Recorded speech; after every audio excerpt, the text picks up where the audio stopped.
നൈജീരിയയ്ക്ക് കർശന മുന്നറിയിപ്പുമായി American president Donald Trump.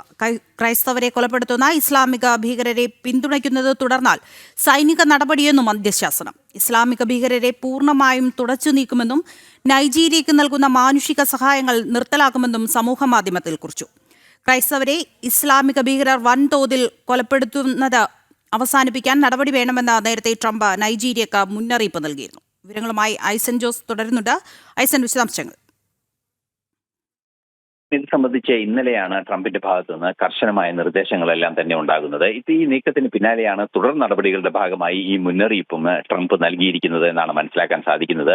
ഇന്നലെ വാർത്തകളിലെല്ലാം തന്നെ നിറഞ്ഞു നിന്നതുപോലെ 3100ഓളം ക്രൈസ്തവരെയാണ് വംശഹത്യയുടെ ഭാഗമായി ബൊക്കോ ഹറാം ഉൾപ്പെടെയുള്ള ഭീകര സ്വഭാവമുള്ള സംഘടനകൾ നൈജീരിയയിൽ കൊലപ്പെടുത്തിയത് എന്ന കണക്കും അദ്ദേഹം ഇന്നലെ വിശദീകരിച്ചിരുന്നു.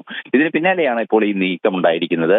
ഇത്തരത്തിലുള്ള സംഭവങ്ങൾ, അതായത് ക്രൈസ്തവർക്കെതിരെ ആക്രമണം നടത്തുന്ന നീക്കങ്ങൾ ഇനിയും തുടരുകയാണെങ്കിൽ കടുത്ത നടപടികൾ തന്നെ ഉണ്ടാകുമെന്ന ഒരു മുന്നറിയിപ്പ് തന്നെയാണ് ട്രംപ് ഇപ്പോൾ നൽകിയിരിക്കുന്നത്.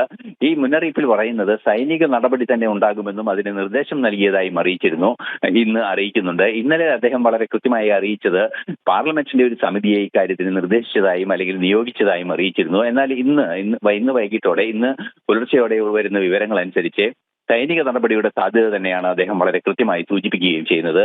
മാത്രമല്ല, മാനവിക സഹായങ്ങൾ നിർത്തിവെക്കുമെന്ന മുന്നറിയിപ്പും സമൂഹ മാധ്യമക്കുറിപ്പിൽ അദ്ദേഹം അർത്ഥശങ്കയ്ക്ക് ഇടയില്ലാതെ നൽകുകയും ചെയ്യുന്നുണ്ട്. ക്രൈസ്തവ സഹോദരങ്ങൾക്ക് നേരെ നടക്കുന്ന ആക്രമണങ്ങൾ അടിയന്തരമായി പ്രതിരോധിക്കാനുള്ള നീക്കങ്ങൾ സ്വീകരിച്ചില്ലെങ്കിൽ വിട്ടുവീഴ്ചയില്ലാത്ത നടപടികൾ സ്വീകരിക്കുമെന്ന് കൃത്യമായി തന്നെ ട്രംപ് ഈ സമൂഹ മാധ്യമ പോസ്റ്റിൽ പറയുകയും ചെയ്യുന്നുണ്ട്. നേരത്തെ നമ്മൾ സൂചിപ്പിച്ചതുപോലെ 4500ഓളം പേരാണ് ഇസ്ലാമിക ഭീകരവാദത്തിന്റെ ഭാഗമായി ക്രൈസ്തവരായ ആളുകൾ കൊല്ലപ്പെട്ടിരിക്കുന്നത്. ലോകം മുഴുവനുമുള്ള കണക്കാണ് ഇത്. എങ്കിൽ 3100ഓളം പേർ ഇതിൽ കൊല്ലപ്പെട്ടിട്ടുള്ളത് ഈ നൈജീരിയയിൽ തന്നെയാണ് എന്നതാണ് ഏറെ ഗൗരവമർഹിക്കുന്ന ഒരു വിഷയം. അതുകൊണ്ട് തന്നെ ഇത്തരത്തിലുള്ള ഭീകര പ്രവർത്തനങ്ങൾക്കും വംശഹത്യാ നീക്കങ്ങൾക്കും വേദിയാകുന്ന ലോകത്തിലെ ഏറ്റവും സുപ്രധാന രാഷ്ട്രവും നൈജീരിയ ആയതിനാലാണ് നൈജീരിയക്കെതിരെ സൈനിക മാനവിക സഹായങ്ങൾ നിയന്ത്രിക്കുന്ന ഉപരോധ നടപടികൾ ഉൾപ്പെടെ സ്വീകരിക്കുമെന്ന മുന്നറിയിപ്പ് ട്രംപ് നൽകിയിരിക്കുന്നത്. വ്യക്തമാണ്. ഐസൻ ജോസ് ആണ് ഇന്റർനാഷണൽ ഡെസ്കിൽ നിന്ന് വിശദാംശങ്ങൾ നൽകിയത്. നൈജീരിയയ്ക്ക് അന്ത്യശാസനം നൽകിയിരിക്കുകയാണ് ഡൊണാൾഡ് ട്രംപ്.